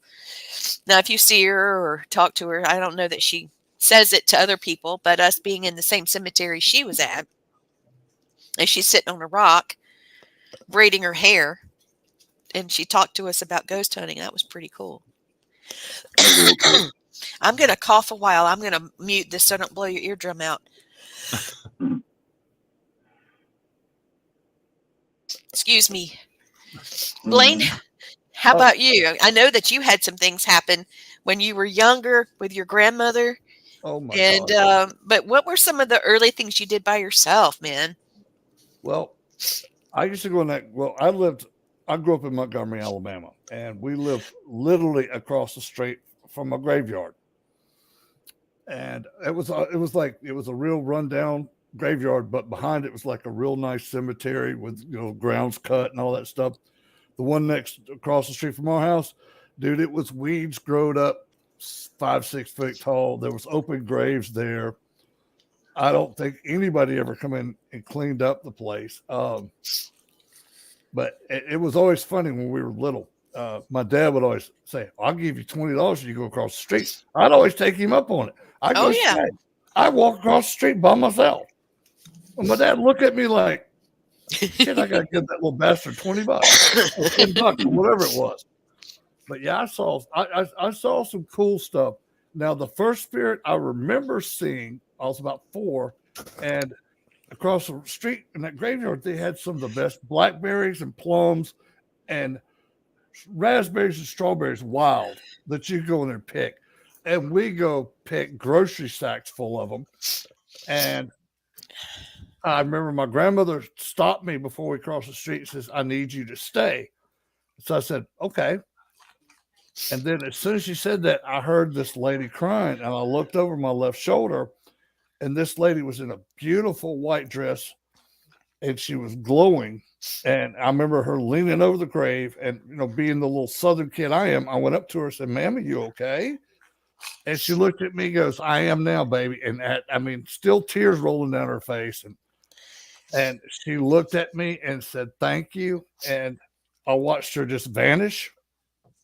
And I turned around and was going to back across the street. Right now, of course, I had to look both ways. And I got across the street. And my grandmother looked at me and goes, "You saw her, didn't you?" I said, you mean that lady in the white dress? And she's like, oh my God. She says, I knew you had the gift. And this is funny. I didn't know this. Lee's mama told me this. I did know I was a twin, but I guess I absorbed my sister. And uh, I got her energy as well. So that's how I probably got my gift, because most men do not have gifts like I do. It's mostly female. So I've been very lucky that I have some of the best gifts in the world. But I've been doing this ghost thing, dude. Jeez. My first official ghost hunt was 1985. I was stationed in California, and we were sitting in our day room watching Helter Skelter on TV. Oh man. Well, I looked at my buddies and I said, dude, we're only 60 miles from there on Cielo Drive where the Manson murders, the Sharon Tate got murdered. Well, we got up there, and this is what we had our first investigation. We had a Polaroid camera, a cassette recorder, and anybody's ever been in the military, they give you these goofy flashlights that look like lightsabers before lightsabers were lightsabers. And we used to call them Lackland lasers. That was what we had. And we got up there, and the house that Sharon and them died in is no longer there. It got tore down probably about 72, 73, because Terry Melcher didn't want to keep the house no more. And by the way, he was the son of Doris Day. He was a record producer, and that's how Charlie knew where the house was, because he'd been in the house several times with Dennis Wilson and Terry Melcher, bringing them hookers bringing them girls and drugs. So how he knew the house. But we were smart. The house is gone, but the property's still there. And we got right to the edge of the curb and didn't step on the ground, because you're up in Hollywood Hills, man. I didn't want nobody calling the cops on me for being a thief. And then not even 10 minutes after we've been there, an LA County sheriff pulled up to us and goes, what the hell are you guys doing? I said, we're trying to find a ghost, because we didn't have a name for ghost hunting. Trying to find a ghost. And then all I heard was goes, really? I get off in 10 minutes. You mind if I come back? I'm like, please come back, man. Because you're going to jail. Come on back. Excuse me. Yeah. So I've been doing this paranormal thing, good Lord, 54 years now. Wow. It's been a long time. It was definitely expected for me to do it. Yeah. Well, I had no choice in the matter. It chose me. So. Well, that's what someone just said in the it was Thomas, actually. He was actually referring to Rex, and he said, you know what? Your gifts and your abilities will poke at you until you accept them. Yep. And it's the truth. It's the 110% the truth. Patrick is curious. He's tough, and he wants to know. He's a strong man, and he's wanting to know. Well, Patrick, and here's Rex. He's got his abilities, and Blaine, you've got yours. It's amazing. This is a great show. Now, Patrick, I want to know, what is the funniest thing that ever happened in an investigation with you? I've got two of them, I'll tell you. Man, there's a couple. One comes to mind is we had this one female on the team, and she thought her good friend was manning the monitors. So she walked by and like flashed it. But it was like three of us guys monitoring it. We were like, So on the radio, and we were like, hey, you might want to let's don't do that again. Yeah. Oh my God. So she was like, please erase this. It was like, yeah. But she was on her way up, the one lady, to watch the monitors. So we were waiting on them to come and relieve us. So she did that thing, but she was already up there, and it was like, now investigation can get, when you go with us, man, and you're 6 hours in and 8 hours, you're getting tired. We like to play little jokes after that. We take it very seriously, but you've got to have fun on these things. No, you got to. I remember one time I went around and everybody's recorder I could find, I made fart noises on them, and so when they got home, they're listening, and they're like, "What is that? Oh my God!" They're like, "Sound like a lady screaming." I was like, "Really?" I think it was calling my name, and I was like, "It might have been." It might have been. Nah, man, I did fart noises on them. Oh, but as far as like actual investigations, the funniest thing, oh man, I mean, those are funny things that we do, but I don't know.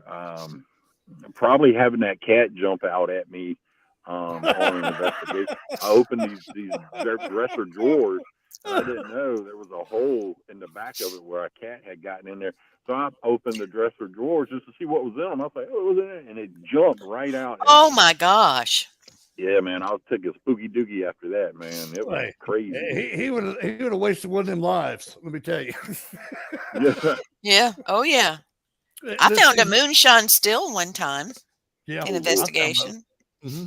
In an investigation, I opened the garage door, and I think I saw the steam. It was cold, and I saw steam, and I followed the steam and opened another door, and the next thing I know, it was inside of a coffin.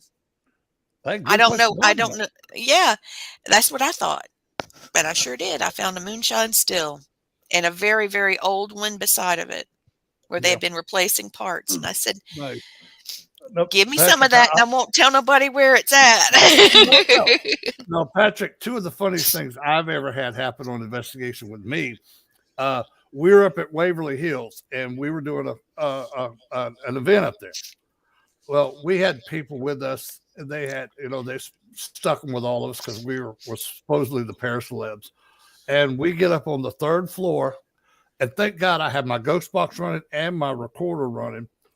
We go to sit down. We walk in the first room on the third floor. Well, before you get in, there's a raccoon that was about halfway down the hall. Wow. Oh my God. This lady, she got scared of the raccoon. Then we went and sat down inside the room on the floor. And this lady just looks out of nowhere, dude, and she farted so loud. Oh my God. And she turned 8 shades of red. And soon as she farted, you hear this spirit over the box go, "You nasty bitch." I laughed. Oh my God, I laughed so damn hard. She got embarrassed at this point, and she told her husband, "Grab my purse, we're leaving." And I didn't see him the rest of the night. But the spirits talked about her all night. First floor, second floor, third floor. It got around quick. Oh my God. And Lee was with me on this, and her and her husband. I know what you're gonna say. Oh my this God. It's hilarious, though. I mean, it is hilarious. It is that. Well, we're at this place called Pauley Jail in Union Springs, Alabama. We're on the second floor, and we're sitting. We want you to go, by the way, both of you. You guys would love that place. We're sitting there, and Matt goes, "Y'all ain't gonna believe this." I said, "He's got the SLS camera, dude," and he said, "This dude's having pleasure in himself." I'm like, "What?" So I get up and go look. Wow. This dude, he was beating his stuff like he owed it money. Oh my God. I started laughing, so I had to sit down because my sides hurt. And smart ass that I am, I said, "I wonder if he's ambidextrous." And Matt goes, "Holy shit, he switched hands." That was funny. I have laughed at that until I can't. That's what made it so funny. Oh my God! I mean, you don't see that on investigations. I've seen hookers naked and ghost spirits. I have too. But that's the first time I ever seen somebody pleasuring himself. And come to find out, history-wise, he was a serial masturbator. He didn't care who watched him. He did it when he was alive in the jail, dude. He did it in the jail. I guess so we were able to find his legendary reputation. What a thing to be known for. This is kind of off topic, but if you just Google Kellogg's, Kellogg's cereal was invented, that'll trip you out, man. I know what it is. I know it. That's some crazy shit. Yeah. That's funny. They fed it to the patients so they would not masturbate as much. That's just so a cereal all the kids eat now. I'm like, God, some little kids is going, I shouldn't have ate all the Lucky Charms. Or whatever. But that which reminds me, that's bad. I was watching the news this morning and I saw where this kid here in Savannah got into his grandpa's Viagra and was Oh rushed my to the God. hospital. Yeah, was rushed to the hospital. He had 3rd-degree burns on both hands. Oh So back to ghosts. Back to ghosts. Oh my God, that's hilarious. And I'll give you one more that just cracks me up every time. We were up at near Tuscaloosa at an old place called Bryce's Hospital. We investigated for like 8 hours that day. It's an old mental hospital.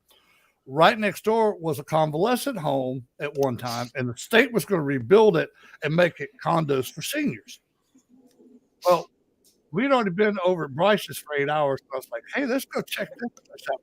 It's open. We still got access to it. And there was like a stack of wood sitting on this sidewalk. And I was getting tired. I want to sit down for a minute.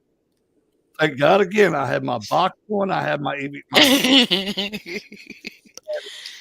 just about before I sit down, I hear this guy in my ear, old man goes, that ain't gonna hold you, dumbass. And then you hear sit down, you hear the wood crash, you hear old man, told you, dumbass.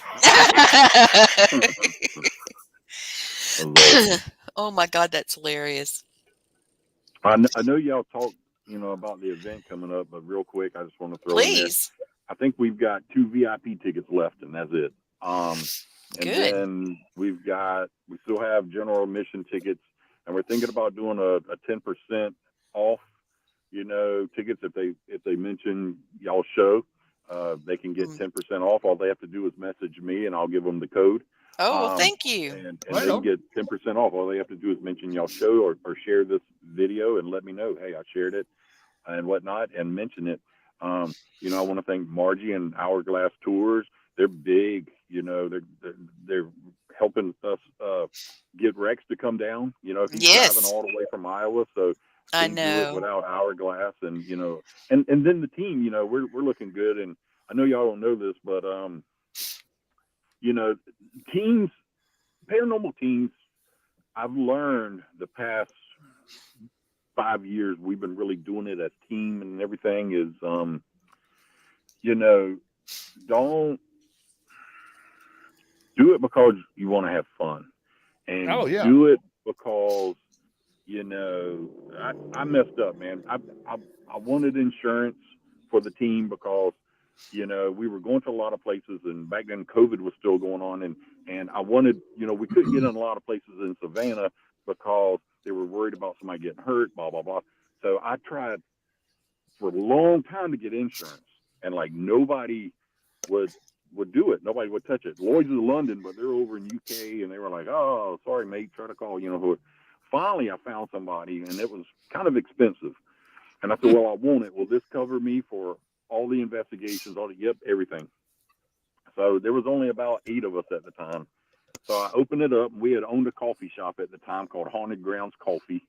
And we started, holding a lot more classes. And, we teach paranormal classes as well. And that's where we would get a lot of our members or people that were interested to go on these things. So we would hold classes, and I made a big mistake last year, like January 2023, actually December probably of 2022, and we had about 40 or 50 members. Oh. But the thing is, they were spaced out everywhere, like North Georgia, Bluffton, Carolina, down in Florida. So I had them kind of strategically placed. So if we went there, they could do a lot of the legwork for us, and whatnot. But man, let me tell you something. That paradrama stuff that they talk about is real, baby.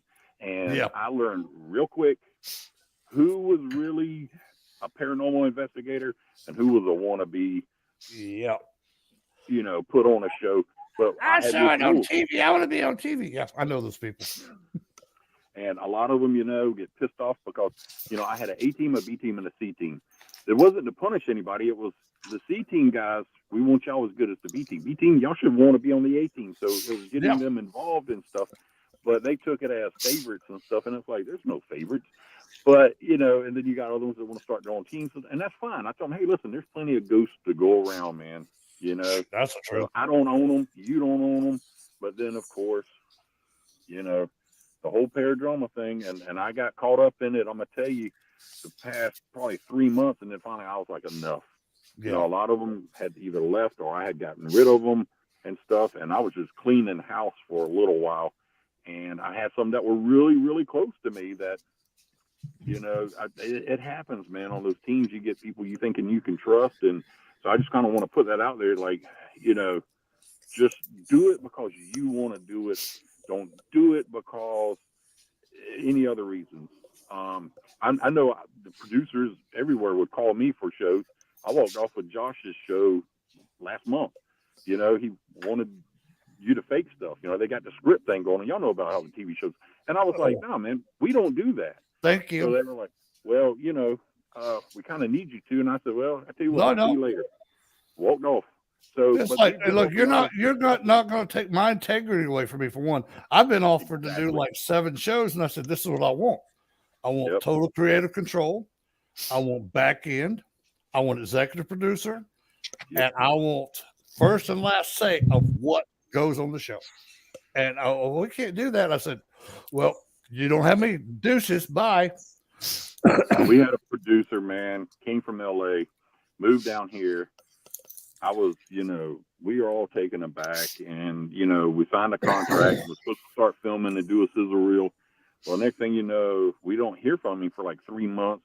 We're trying to hurry up, and we got all these other people wanting to do things or whatever, and finally get a hold of him 7 months later, and we're like, hey, man, we haven't heard from you. He's like, yeah, nobody's buying anything in the paranormal field right now, blah, blah, blah. I'm like, whatever, man. I was like, well, is it the money? Because we can do our own sizzle reel. I thought, no, it has to be the best. And Bob, okay, whatever. Long story short is we had somebody else that wanted us on some show, and it wasn't like doing, I don't know, like a series or anything. It was one show, and he was like, well, tell him to call me. And he was like, I said, well, you haven't done anything. Why can't we do anything? Because some of the guys are wanting to do that. I don't care. And he was like, well, I'll let them buy me out. And I'm like, but you haven't done anything, and we're not getting paid. So that's what a lot of people don't realize. You don't make any money on these TV shows unless you've got a series that's been going second season, third season, or something like that. And you might get a little bit of money, but everything comes out of our pockets. And that's what I try to tell these paranormal investigators. Be careful. Don't sign anything. We were stuck in a contract for a year.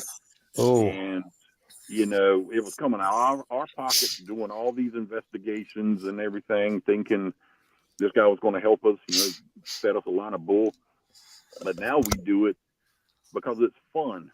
So have fun with it and screw them haters and everybody else, man. And, just I love that. I love that. Patrick, I'm like you. When we do an investigation, we cut up with each other. We joke with each other and get the mood nice and lively in there. They will respond a whole lot better. Even the most meanest, pissed off ghost will respond if you're in there cutting jokes, laughing, having just a good time, keeping that positive energy in there. And sometimes we'll just start breaking out in song. Just chilling. I got a picture I'm going to post up. Y'all just keep talking. I just wanted you to see the Polly jail. There's Polly. Yes. And here's the poster. I pulled it off of, I don't remember who's, one of you three, either Marjorie or Rex or you, Patrick. You can see there, tickets are now on sale. There's the QR code. If you're interested in attending or you want to get more information, there's the QR code. Hover your phone over, which if you're watching this on your phone, I'm sorry, you'll have to go back and watch it again and get somebody else's phone. I don't know, but there you go. There's the QR code. You'll work it out. And Rexy, sexy Rexy will be there. Patrick will be there. I probably won't be able to come by. I would love to, but my husband's first sergeant is retiring from the military, and they're having a big thing for him. So I'll be going there. It's expected of me, but I'll see if I can swing in. I'll work it out closer to time. Hopefully, I'll be able to. I'd love to swing in and give Rex a present that I've got for him, and see you, Patrick. Give you a big old bear hug. Mhm. That'd be Cool. good. See Margie, of course. We live across Yeah. the block from each other, so sometimes we get to see each other, but it's kind of crazy. Yeah. Sometimes, we live right here and we don't get to see each other. It's crazy. I don't know how that works, but Well, that's cool. you'd think we would. Okay, Tracy's saying that she's going to pop in to see you for a few minutes, Rex. So that's going to be Cool. great. And how many VIPs do you have left? 2. 2. We've Okay. got 2 VIPs left. And we've got general admission tickets. That gets you 4 investigations Friday and Saturday. It gets you lunch at the Belmont, which is That's a buffet nice. style meal. Good. Everything's included. And you get to hang out with us and talk about paranormal, ask all the questions you want. We've got great speakers and stuff. We've got Rex, we got Margie, we got Flip coming. That's awesome. I'll Flip is cool. talk a little bit about something, and yeah, we're just gonna have fun, man. Just have a lot of fun and some laughs and stuff. And we won't be teaching paranormal classes here because I think we've kind of burned that out at the Belmont there. We've done 101 and 102s there 3 or 4 times, so I think we're gonna just kind of relax on that. But we're just something that we love doing. That's And, right. I love going to paranormal events when I can make them and stuff. It's just so much fun. You meet so many people that are just fun, man, Yeah. and I don't know, it's one of them things. I like being able to follow my heart too, follow my passion. I was doing a reading last night.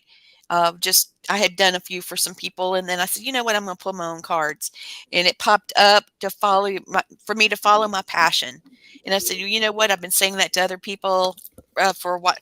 Ginger, chill. I've been saying that for other people for a while, and all of a sudden I pulled it for myself. And I was thinking, Good. if Blaine was able to talk to him, he had a trip yesterday, so he was out of pocket. But I was thinking, he probably would have told me that too. Do what you love, and in work and in life. Life's too short, and enjoy every minute that you can, because one day you're going to realize you don't have as many minutes left as you thought. So, baby, what do you want? Usually it's Luna, and I got Ginger at me today. I don't know. Now, Patrick, How what I really like is getting with like-minded people and comparing stuff. It's like, hey, how do you guys do this? Oh, cool. Let me try this. And then if I know something and you know something, and we teach each other, okay, we both know something new now. So we can take it over and teach Rex and Lee what we taught each other, and it just expands everything. It's like, I don't know what all this drama and all this jealousy is. I don't understand any of that either. There's more ghosts than we could ever investigate, ever. Yeah. As many people as lived and died. Come on, there's more of them than us. Hey, we'll still be doing investigations after we're dead with other dead people. That's right. Mm-hmm. That's right. I say the same thing, man. You got to have. I tell people, in all our classes, listen, I am not a professional. I'm an amateur. I'm still learning. Every you day, may learn man. something from me, and I'm going to learn something from you, believe it or not. If not today, probably on an investigation, you'll have a way of doing something, and I'll be like, damn, that's pretty cool. I didn't think about that. And we were at the Fitzpatrick Hotel a couple of weeks ago. Flip came in, was showing us how to do this and that, and I was like, oh my God, I never thought about that. And I've been doing it now, so many years. I never thought about that. So, you're constantly learning, and the more you learn, the more you can pass on to others. Oh, dude! And I'll tell you, one of the neatest things I ever learned is I've done EVPs forever, man. And I use this program called Audacity. And another investigator goes, dude. He said, dude, if you ever tried to play your EVPs in reverse, he says you'll get more EVPs. I'm like, oh. And what's cool, you'll get one person on the EVP going forward, and you might have 2 other people going backwards. It is amazing. Wow. Dude. Now, I didn't even think of that. Yeah. And you know what? Think Scientists about have that either. proven that there is a dimension that runs backwards. Yeah. So it would make sense to have Yeah. EVPs. You can look that up about, I think there's like 7 or 8 that they've Yeah. been able to prove exist. Mhm. And they're doing it by a laser projection of light into the other dimensions, and then it comes back out. So if they can do that for that, I think that lasers should be used more in our field, and that's something I want to talk more about another time. Yeah. Good God, we've only got a few minutes left. Patrick, Rex, you go first. How can people reach you? They can reach me on. All I've got is my 3 Facebook pages, so they can reach me at Rex Nielsen on Facebook. They can reach me at All Out Paranormal on Facebook. All Or Out they can- Paranormal. Yeah, or Unexplainable Art. Okay. You can reach me there as well. Of course, there's different. He's got a show emails too. for each one of them. What now?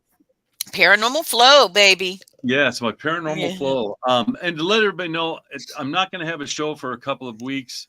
I got way too much stuff coming up. So when I get back after spending time with Patrick and the great time that we're going to end up having, Oh, it's going to be amazing. I'll have all kinds of stuff to come back with a show on. Like I said, the emails are all different for all 3 of my Facebook pages, but the phone number is the same. Okay. It is my personal phone. If you need to get a hold of me and I don't answer, leave a message. I will call you back. So that's it. And if you want any of my books, you can contact me, or you can go on Amazon and just type in Unexplainable Art, and all 3 of my books will come right up. Amazon.com. How about you, Patrick? You can get us at www.savannahscare.com or Facebook, Paranormal Society of Savannah, or you can look me up on Facebook. Phone number is 912-429-3059. Our email is psofsav@yahoo.com. And just say, hey man, let's talk about some ghosts. Let's talk about Bigfoot. I love Bigfoot. I like him. Him stinky, but I like him. I'm a Bilf, so I'm a Bilf. I love that. That's a Bigfoot I'd like to find. Y'all need to get y'all's mind out of the gutter, man. Oh, now see, you've already caught me. That's me. Yeah. And if anybody wants to reach, I'm sorry, I was just going to say FamilySpirit.net if you want to reach out to me and Blaine. Go ahead, Patrick. Cool. No, real quick, Hourglass tours. Make sure you check them out, Margie. The other thing is, though, next time, if we got more time, I'll tell you my encounter with the Lizard Man. Oh, I've got to have you back. I want to hear about that because I got to hear about that. Yeah, I've heard it. It's So, so our check off list here, we got a checklist. We got to talk about some things about lasers I was going to talk to you about. And I want to hear some of your tactics you guys use at the Belmont. And then I got to hear about Lizard Man. Okay. Cool. All right, Brandon, you ready to take us on out of here? Yes. All right. Thank you for watching and for corresponding with us, Family Spirit International.